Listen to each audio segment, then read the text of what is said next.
Welcome to Martial Arts Explorer. I'm Scott Combs. In this series, we're exploring functional self-defense techniques derived from classical forms of all styles. This time, Michael is utilizing the shorthand method of form interpretation. Shorthand interpretations occur when the moves of a classical form imply moves that are not shown. Let's see what he's got. Thanks, Scott. Once again, looking at forms and how we use them, all right? Something very important to do and to learn how to do yourself, not necessarily always be spoon-fed by somebody else. So when you learn something at your schools, go back and play with it and then see what else you can do with it.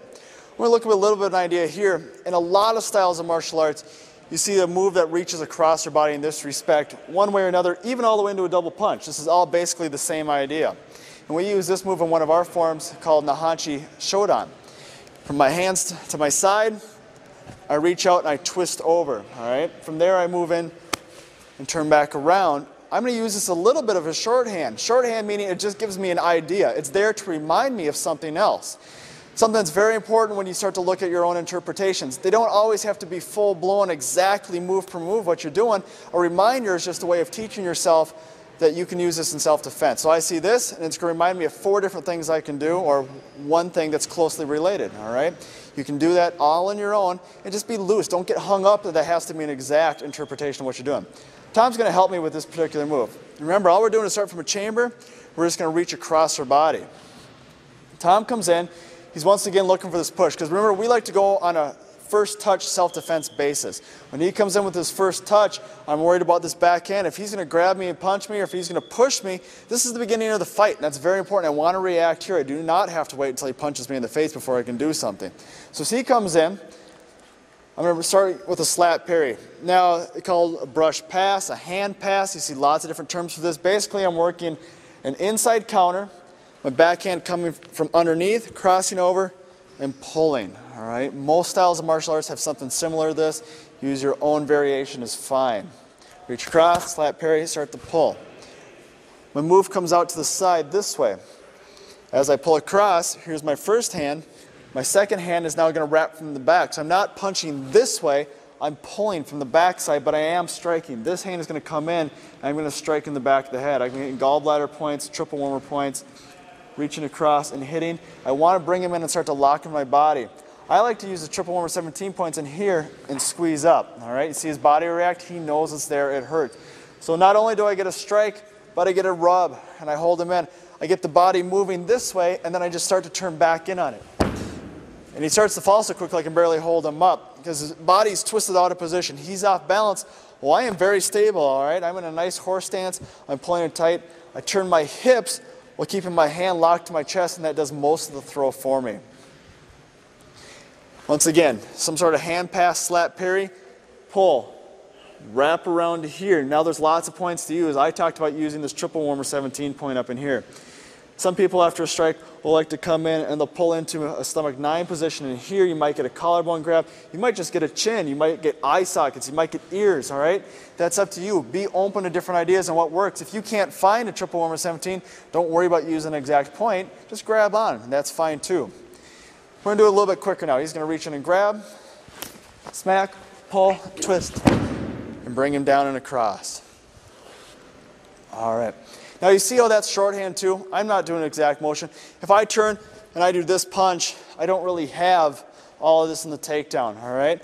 I do later on in my kata, but it skips about 3 moves to get there. But this is shorthand. This is a reminder that says, I can go from here like, oh yeah, but that's this takedown. And that's all I need to do. So when I'm going ahead and I'm doing my form, I just think in my head, it's a little reminder as I go through my own that this self-defense move is present, and it can be a strike from behind, not necessarily a strike going into something. Thanks, Tom.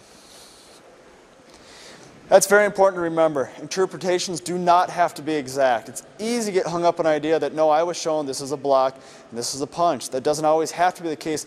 Go beyond that. Keep yourselves moving. Let's see how the class does with this. All right, guys. We're going to look at the double punching technique. All right. Now remember, this isn't a punch going forward.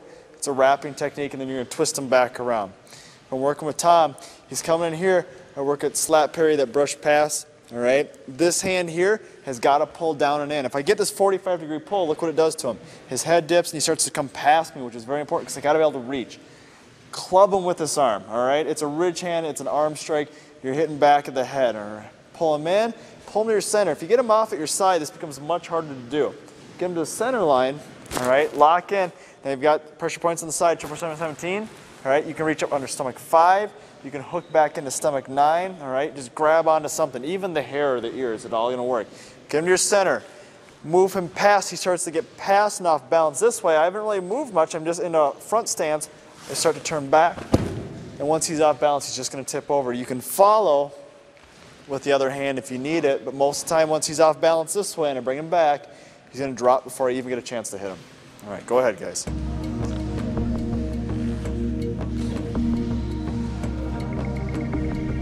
Lock him to your chest on.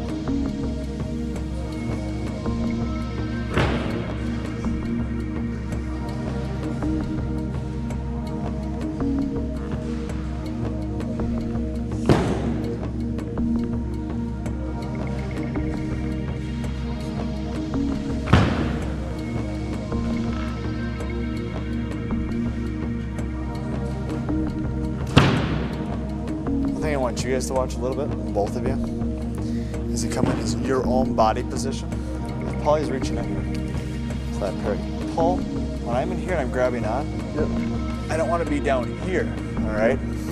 Horse stance up here. Just bring him to your center. Keep yourself up and balanced. I'm going to turn into a front stance this way, all right? Back to my horse stance, and I keep him tight so it's out of balance, and then front stance the other way. So I'm going from my horse stance in good position to my front stance, pull him back into horse stance and starts to tip him. All right, and back into my front stance going the other way, and it's going to roll them nice from the head. So keep yourselves up. You guys are both sort of hunching a little bit. Yeah. Bend those knees a little bit. Body upright. Yeah. It's better. Even a little more, but that's much better. It's good. Nice. Good. The second hand's working well for you too. I saw you use it earlier against the head. I like that. That works very well. Remember when you're practicing this one, your body position is very important. Upright in a strong, good balanced position, all right? Center their weight on you. If their weight is off to your side, you're gonna have a harder time, so center them around. Remember everybody, practice safe and have fun. Back to Scott. If you want to try this technique with a partner, remember to pull them into your chest and squeeze them right up against you. Then begin to move them back for the throw. Use caution. You want to make it work, but you don't want to injure your friend. And we're not responsible for any injuries that may occur. We love getting your email. Send it to explorer@fullcirclemartialarts.org. For Martial Arts Explorer and Michael Klein up here, I'm Scott Combs.